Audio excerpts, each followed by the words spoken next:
안녕하세요, 시청자 여러분. 오늘도 이렇게 영상을 통해 만나 뵙게 되어 무척이나 반갑습니다.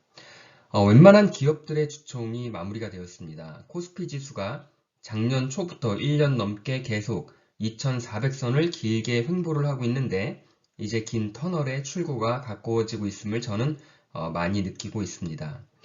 본격적으로 포스트 코로나 시대를 맞이해야만 할 것 같은데요. 오늘은 글로벌 스탠다드 테크놀로지라는 영문 앞자를 따온 GST 기업 종목 분석을 영상으로 제작하여 여러분과 공유를 하려고 합니다. 먼저 이 회사의 2020년 실적부터 살펴보면요. 매출이 3,128억 정도, 전년 대비 2.8% 소폭 성장을 하였지만 영업이익은 569억으로 전년 대비 무려 21%나 증가하였습니다. 그리고 영업이익률도 18.2%로 전년보다 높은 이익률을 또한 기록하였습니다. GST 이 회사가 무엇을 하는 기업인지 알아보겠습니다. 주요 사업을 살펴보면 반도체와 디스플레이 등의 제조 공정에서 사용된 후에 배출되는 유해가스를 정화하는 가스 정화 장비인 스크러버와 역시 반도체 디스플레이 공정상 안정적인 온도를 유지하여 공정 효율을 개선하는 온도 조절 장비인 칠러, 이렇게 두 가지 제품을 메인으로 제조하여 판매를 하고 있습니다. 영위하는 사업 부분이 아주 단순합니다. 주요 관련 산업이 반도체와 디스플레이 쪽이다 보니 거래선도 비교적 단순해 보이고 아무래도 관련 산업의 영향을 꽤나 많이 받을 수밖에 없을 것 같습니다. 사업 부분별 매출을 보면 스크러버는 1768억으로 전체 매출에서 약 57%를 차지하고 있고 칠러는 664억으로 약 21%를 차지하고 있습니다. 이것을 좀 더 도식화해서 그래프로 만들어 보았습니다. 왼쪽 원형 그래프의 파란색은 스크러버 매출이고 전체의 약 57%를 차지하고 있죠. 그리고 회색의 칠러 매출은 23%, 이 두 가지가 매출의 거의 대부분을 구성하고 있습니다. 오른쪽은 매출과 영업이익의 최근 트렌드입니다. 매출 면에서 보면 2020년 대비 21년에 가파른 성장, 퀀텀 점프를 하였는데 내년 2024년까지는 지극히 완만한 매출 성장세를 이어갈 것이라는 전망입니다. 매출과 영업이익의 과거 데이터를 보면요. 2021년은 그 GST 창사 이래 최대의 경영 성과를 올렸습니다. 그리고 2022년도 소폭 성장을 했지만 당분간 꽤나 완만한 성장이 예상이 되고 있습니다. 하지만 그 한 가지 특이할 만한 것이 영업이익률의 증가세입니다. 과거 한 자리 숫자에서 맴돌던 영업이익률이 최근 사업연도에는 무려 18.2%의 경이적인 이익률을 올리고 있습니다. 매출은 안정되고 이익은 높게 유지가 되는 추세라고 말할 수 있을 것 같습니다. 사업 부분별 세부 내역, 매출 내역을 보시면 그 스크러버 수출이 1318억으로 42%를 차지하고 있고 칠러는 오히려 그 내수가 545억으로 약 17%를 차지하고 있습니다. 주요 매출원 중에 하나인 스크러버는 대당 가격이 약 1억 원을 조금 넘어서고 있고요. 그 22년도에는 총 1574대의 스크러버와 1813대의 칠러를 생산해서 판매를 하였습니다. 이 수치는 전년 판매 대수의 약 86% 그리고 83%의 수준으로 전년 대비 소폭 하락하였습니다.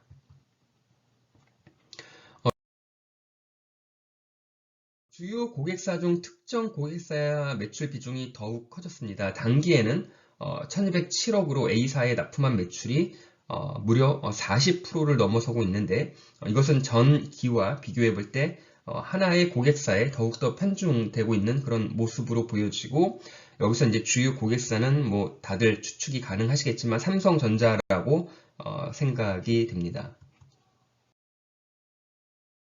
2022년 기준 수주 잔고입니다. 수주 총액은 약 2,149억개 스크러버를 포함해서 전체 2,935억 원을 현재 유지하고 있습니다.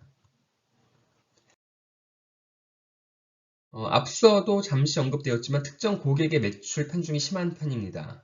과거에 특히 주요 고객과 판매 지역을 잠깐 살펴보면요. 그 파란색으로 보이는 삼성전자라는 주요 고객의 편중이 높은 편인데 그나마 이제 최근에 신규 고객사들 매출이 점점 늘어나고 있는 추세입니다. 이 외에 고객으로는 그 마이크론이 있으면 이제 판매 지역은 한국과 함께 중화권 지역이 가파르게 상승하고 있음을 오른쪽 그래프를 통해 알 수가 있겠습니다. 전체 판매 지역별 주요 고객사로는 한국의 삼성전자를 비롯해서 미국의 마이크론 그리고 중국의 YMTC를 비롯해서 대만의 TSMC와 거래를 계속해서 이제 유지해 나가고 있습니다. 이 회사의 재무적 안정성을 살펴보겠습니다. 유동 비율이 무려 4배가 넘고요. 재고 자산을 제외한 당좌 비율 역시 3배에 가깝고 부채 비율은 고작 25%를 유지하고 있는 매우 안정적인 재무 흐름을 보여주고 있습니다. 수출 비중이 크기 때문에 외환, 통화 선물 등 파생 상품 가입 내역이 있습니다. 2022년 한 해에만 파생 상품 거래 내역으로 현재까지 그러니까 2022년 한 해에 약 24억 원의 손실을 기록 중에 있습니다.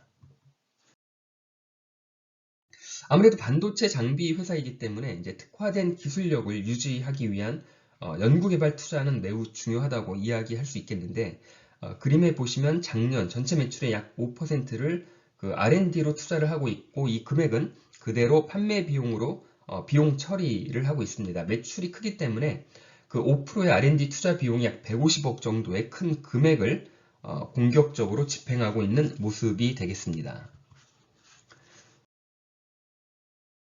이 회사의 최근 3개월간의 주가를 보면요. 이제 굉장히 급한 상승 국면에 있습니다. 이제 코스피 지수가 계속 2,400선에서 횡보하고 있는 모습과는 반대로 최근 3개월 저점 18,800원에서 3월 말 29,000원까지 상승하는 강한 상승 국면의 모습을 보여주고 있습니다.